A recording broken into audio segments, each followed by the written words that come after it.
My name is John, and I thought I had the perfect family. My wife Sarah and I had been married for 10 years, and we had two wonderful children, an 8-year-old daughter, Emily, and a 5-year-old son, Michael. We lived in a cozy house in the suburbs of Chicago, and our life seemed to me the embodiment of the American dream. I worked as a manager in a large company, and Sarah was a primary school teacher. We both worked hard, but we always found time for each other and our children. On weekends, we often went out into nature or visited amusement parks, and in the evenings, we loved to watch movies, cuddling on the couch. However, recently I began to notice that Sarah had changed somehow. She became more distant and thoughtful, often lost in her own thoughts. She behaved especially strangely when she returned from the fitness gym where she had signed up a couple of months ago. Sarah would come home flushed and agitated, but she would respond evasively to all my questions. One evening, I decided to have a frank conversation with her. After waiting for the children to fall asleep, I went to Sarah's bedroom and sat down on the edge of the bed. "Honey, it seems to me that something has been happening lately," I began carefully. "You've become different, especially after your gym classes. Maybe you could tell me what happened." Sarah tensed up and looked away. "Nothing happened, John. You're just imagining things," she replied, but her voice sounded unconvincing. "I'm just working a lot and getting tired, that's all." I nodded, although I didn't fully believe her words. "Okay, honey, but you know that you can always talk to me if something is bothering you, right?" "Of course, John." "Don't worry, we're fine." Sarah quickly kissed me and turned to face the wall, making it clear that the conversation was over.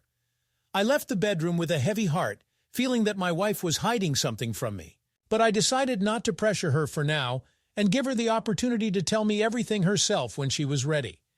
For the next few weeks, I tried not to think about Sarah's strange behavior and focus on work. The office was in the midst of a rush, and I had to stay late to get everything done on time. I would come home tired and exhausted, dreaming only of going to bed as soon as possible.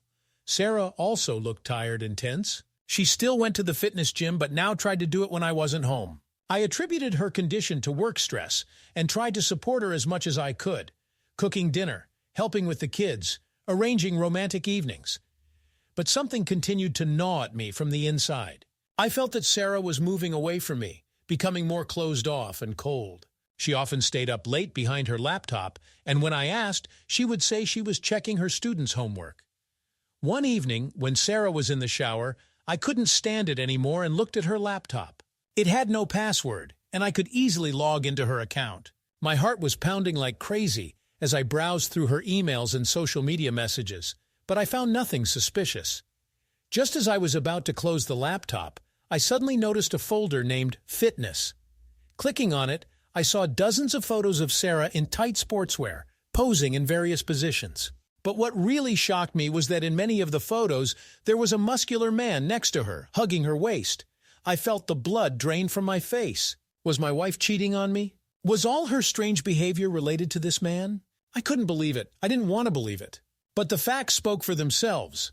At that moment, I heard the water turn off in the bathroom. Sarah was about to come out any minute. I quickly closed the laptop and pretended I had just walked into the room. But inside, I was boiling with anger and pain. I firmly decided that I had to find out the truth, no matter what it cost me. The next day, I decided to follow Sarah. I told my work that I was feeling unwell and took the day off. After waiting for my wife to go to the gym, I got into the car and followed her, trying to keep a safe distance. Sarah arrived at a gym located in an expensive part of town. I parked nearby and waited. A couple of hours later, she came out of the building with the same muscular man from the photographs. They were talking animatedly and laughing about something. I felt a wave of rage rising inside me. So this was her trainer? And how long had they been having an affair? Judging by their behavior, they were clearly more than just acquaintances. Continuing to follow them, I saw them enter a nearby cafe and sit at a table by the window.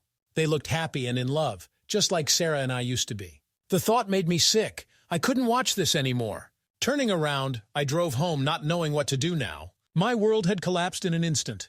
The woman I loved more than life itself had betrayed me in the most vile way. In the evening, when Sarah returned home, I greeted her with a grim look. She immediately sensed something was wrong and tensed up.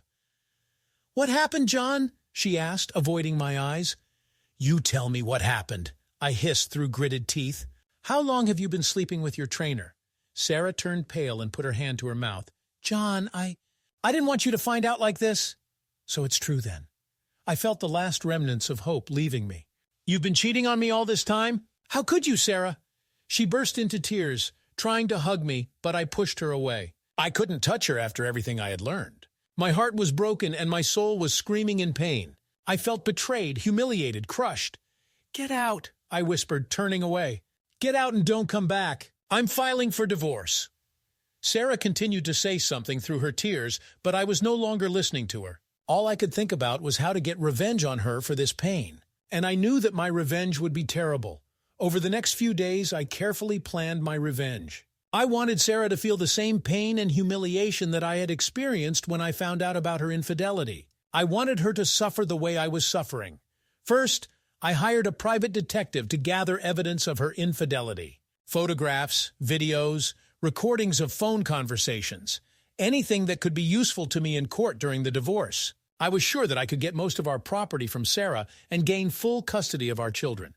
Then I hacked into her email and social media accounts. It turned out that she had a whole album of intimate photos with her trainer, the same ones I found on her laptop. I copied them all and sent them from her email to all her friends, colleagues, and relatives.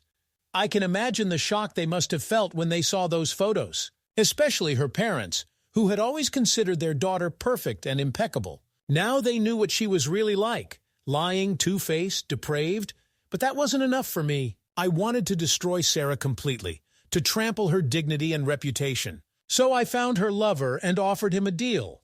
I would pay him a large sum of money if he gave an interview to a well-known tabloid and told all the details of their affair.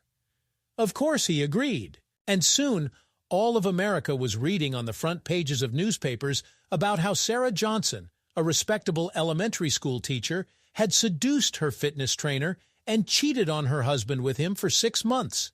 Sarah was horrified when she found out about all this. She tried to call me, begging for forgiveness, swearing that she loved only me. But I was deaf to her pleas. I wanted her to suffer the way I was suffering. And my revenge was almost complete. The divorce was quick and painful. Sarah did not contest my demands and signed all the papers, giving up her rights to our property and children. She knew that after everything that had happened, she had no chance of winning in court. We went our separate ways. I stayed in our house with Emily and Michael, while Sarah rented a small apartment on the outskirts of town. The children took our divorce hard, but I tried to spend as much time with them as possible and show them that they were still the most important thing in my life. Sarah tried to contact me several times, but I ignored her calls and messages. For me, she ceased to exist the moment I found out about her infidelity. I couldn't forgive her. I couldn't forget the pain she had caused me.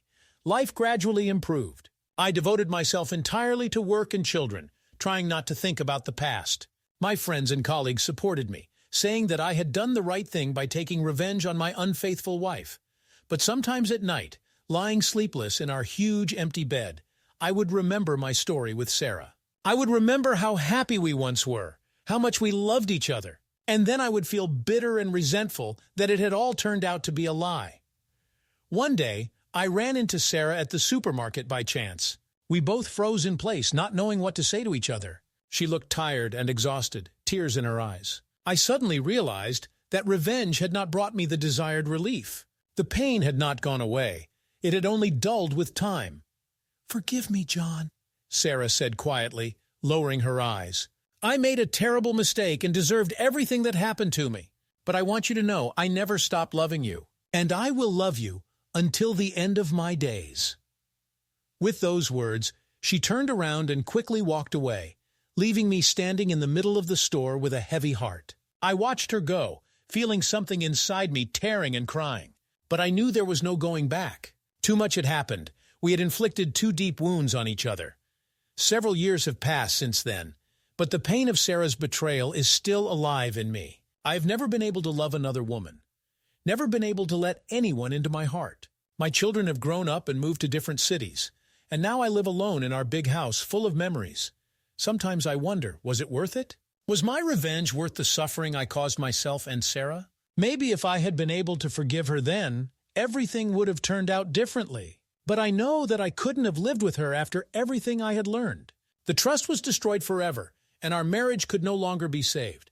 I stood up for my honor, punished Sarah for her infidelity the way I saw fit. But did it bring me happiness? Hardly. Rather, it was a Pyrrhic victory that left only emptiness and bitterness behind. Now I understand that revenge is a dish best served cold.